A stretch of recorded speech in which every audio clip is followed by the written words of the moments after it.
أفلح من زكاها وقد خاب من دساها.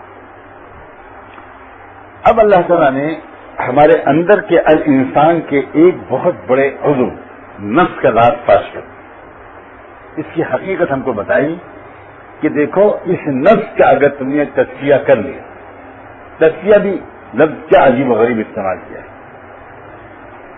ایک میل وہ ہوتا ہے جو کپڑے کے اوپر ہوتا ہے یا برتن کے اوپر ہوتا ہے، اس کو اوپر سے دھو دینے اور صاف کر دینے سے وہ صاف ہو جاتا ہے. لیکن ایک میل وہ ہوتا ہے جو کپڑے کے یا برتن کے سوراخوں کے اندر گھس جاتا ہے.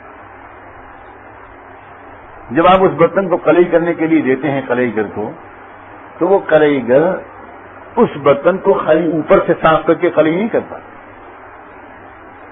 اوپر سے خوب مانجتا ہے، صاف کرتا ہے، لیکن اس کے بعد وہ جانتا ہے کہ اس کے تو اندر جو مسامات ہیں، جو سوراخ ہیں، اس کے اندر میل گھس گیا ہے. اس لیے وہ اس کو بھٹی میں تپاتا ہے اور تپا تپا کے اس میل کو باہر نکالتا ہے. وہ میل جب اندر کا باہر نکلتا ہے تب اس کے بعد وہ اس کو صاف کر کے اس کے اوپر قلعی چڑھاتا ہے. اللہ تعالیٰ نے یہ فرمایا کہ اپنے نفس کو صاف کرو. کامیاب ہے وہ شخص جو اپنے نفس کو تزکیہ کرے. تزکیہ اس صفائی کو کہتے ہیں جو اندر کے میل کچیل کو بھی صاف کرتے. تطہیر، تنقیہ، تصفیہ، یہ تو وہ والا میل ہے جو اوپر ہوتا ہے. اللہم نقی قلبی من الخطایا كما ينقى الثوب الابيض من الدنس اللهم طهر قلبي من النفاق. یہ الگ الفاظ ہیں اور ایک ہے تزکیہ. تزکیہ قلب کا نہیں ہوتا اور تصفیہ نفس کا نہیں ہوتا. تزکیہ کس کا ہوتا ہے؟ نفس کا. اور قلب کیا ہوتا ہے؟ تطہیر، تنقیہ. کیونکہ جو اندر جو میل ہوتا ہے وہ نفس کے اندر، اور یہ جو اندر والا جو میل کچیل ہے یہ ایسے گناہوں کا عادی بنا دیتا ہے کہ آدمی سے چھٹ کے، یعنی وہ آدمی شرمندہ بھی ہوتا ہے، پچھتاتا بھی ہے، معافی بھی مانگتا ہے، توبہ بھی کرتا ہے، لیکن گناہ نہیں چھوٹتا. گناہ کیوں نہیں چھوٹ رہے؟ اس لیے نہیں چھوٹ رہے کہ وہ اندر کا میل کچیل صاف نہیں ہو رہا. گناہ نہ چھوٹنے کا صرف ایک سبب بتایا ہے علماء نے، وہ یہ کہ نفس ٹھیک نہیں.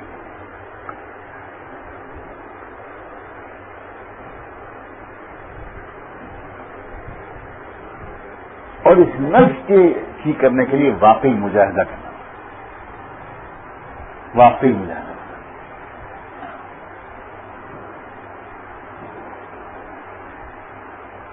نفس کے مجاہدے کے کتنے ابواب ہیں یا کتنے انواع ہیں، کتنی اقسام ہیں. اللہ تعالیٰ ہم لوگوں کو ان چیزوں کی بصیرت عطا فرمائے. یہ ہے تفقہ. اور اسی لیے جو انسان اپنے نفس کو پہچان لیتا ہے، من عرف نفسہ فقد عرف ربہ. اس لیے یہ ایک اضافی اور نفلی کوشش نہیں ہے تزکیہ نفس. آج کل عام طور پر ذہن میں کیا ہے کہ اگر ہم فرائض ادا کر رہے ہیں، موٹے موٹے احکام پر عمل کر رہے ہیں، نماز پڑھ رہے ہیں، روزہ رکھ رہے ہیں، زکوٰۃ نکال رہے ہیں، حج اور عمرے کر رہے ہیں، اور بال بچوں کے لیے روزی کا سب کا انتظام کر رہے ہیں، محنت کر رہے ہیں، تو بس کافی ہے. اب آگے باقاعدہ اپنی اصلاح کرانا، سلوک طے کرنا، یہ تکمیلی چیز ہے. اضافی بہت اچھا ہے کوئی کر لے تو، یہ عام طور پر ذہنوں میں ہے کہ نہیں، ایک اضافی چیز. اس میں کوئی شک نہیں ہے کہ اگر کوئی شخص فرائض ادا کر لے اور کبائر سے بچ جائے اور حقوق اللہ، حقوق عباد ادا کر دے سچ مچ، تو یہ اس کے ولی کامل بننے کے لیے کافی ہے. یہ بالکل درست بات ہے. لیکن کیا فرائض کا ادا کرنا ان کے حق کے مطابق تزکیے نفس کے بغیر ممکن ہے؟ ایک فرض بھی ہمارا یاد کی کیفیت کے ساتھ ادا نہیں ہوگا، ایمان و احتساب کی کیفیت کے ساتھ ادا نہیں ہوگا، تو ادائیگی فرض جو ہے وہ صرف قانونی رہ گئی، وہ حقیقی نہیں رہی۔ نماز پڑھتے ہوں گے ہم، لیکن یہ نماز تنہا عن الفحشاء والمنکر نہیں کر رہی۔ روزہ رکھ رہے ہوں گے ہم، لیکن لعلکم تتقون نہیں ہو رہا۔ زکوٰۃ ادا کر رہے ہوں گے ہم، لیکن تطہرہم وتزکیہم بہا نہیں ہو رہا۔ تو اگر فرائض کا اپنے اصلی رنگ کے مطابق ادا ہونا، یہی تو اصل مقصد ہے ظاہر سلوک کا۔ کوئی آدمی نفلی اعمال بہت کرے لیکن فرائض نہ کرے، اللہ کی نگاہ میں ایک ایمان والا بھی نہیں شمار ہوگا۔ تو اپنے نفس کے مسئلے میں ہم میں سے ہر شخص تقریباً مغالطے میں مبتلا ہے۔ ہم میں سے ہر شخص کے نفس میں کچھ خرابیاں ہیں اور ان کی تزکیے کی سخت ضرورت ہے۔ کسی کے نفس کے اوپر حسد کا غلبہ ہے، کسی کے نفس کے اوپر بخل کا غلبہ ہے، کسی کے نفس کے اوپر شہوت کا غلبہ ہے،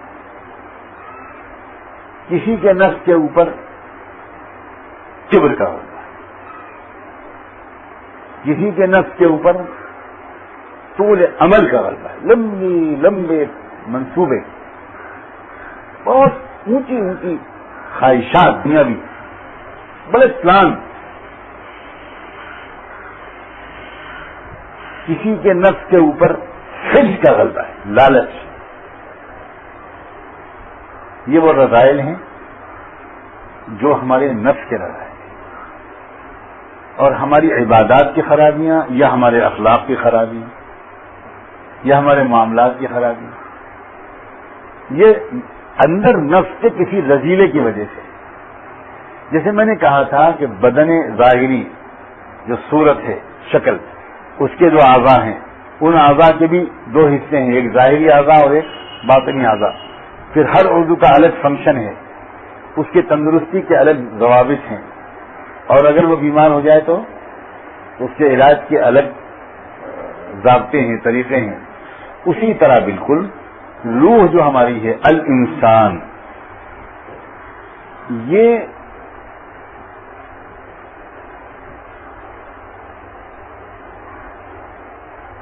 الگ الگ اس کے بگاڑ کے مختلف شکلیں ہیں۔ کبھی یہ روح بگڑتی ہے تو اس کا بگاڑ حرص کی شکل میں ظاہر ہوتا ہے، کبھی یہ بگڑتی ہے تو غصے کی شکل میں ظاہر، کبھی یہ بگڑتی ہے تو شہوت کے غلبے کی شکل میں یہ ظاہر ہو، کبھی یہ بگڑتی ہے تو حسد کی شکل میں ظاہر۔ یہ اللہ تعالیٰ نے بڑا کرم کیا ہے کہ اللہ تبارک تعالیٰ نے بالکل اندر کے راز فاش کر دیے اور عام کر دیا ان کو۔ پچھلی کتابوں میں واللہ اعلم غالباً ان باتوں کو اتنا عام نہیں کیا گیا ہے جتنا قرآن مجید میں عام کیا گیا۔ کہ جو اندر کے راز ہیں، یہ راز جتنا قرآن مجید میں آشکارا کیے گئے، کھول کر بیان کر دیے گئے، اتنا کسی پچھلی کتاب نہیں۔ انسانوں کی استعداد جتنی تھی اللہ تعالیٰ نے اس وقت اتنا کھولا، اب انسانوں کی استعداد اپنی آخری بلندی پر پہنچ رہی تھی، اور پھر اس نبی بھی ملے تھے محمد رسول اللہ صلی اللہ علیہ وآلہ وسلم، تو اللہ تعالیٰ نے کوئی بات چھپا کر نہیں رکھی۔ خلاصہ کلام یہ ہوا کہ ہم نے اپنی اس صورت کی فکر تو بہت کر لی، حقیقی الانسان کی فکر میں ہمارا حال زار اسی وجہ سے بنا ہے جو بھی بنا ہے، الانسان کی فکر میں۔ انسان تھوڑے دن الانسان کی فکر یکسوئی کے ساتھ کر لے، حقیقی الانسان کی، اور اس درمیان بھی یہ کون کہتا ہے کہ اپنے بدن کو بالکل بھول جائے، نہ پہنے، نہ کھائے، نہ پیے، نہ سوئے، یہ کوئی بھی نہیں کہتا۔ لیکن تناسب بدل دے. جسم کی اور صورت کی فکر بہت کم کر دے اور الانسان کی فکر بہت زیادہ بڑھا. جب اندر کا الانسان بہتر ہوتا ہے تو باہر کے اعضاء کا کام انتہائی خوبصورت، معتدل اور متوازن ہوتا ہے.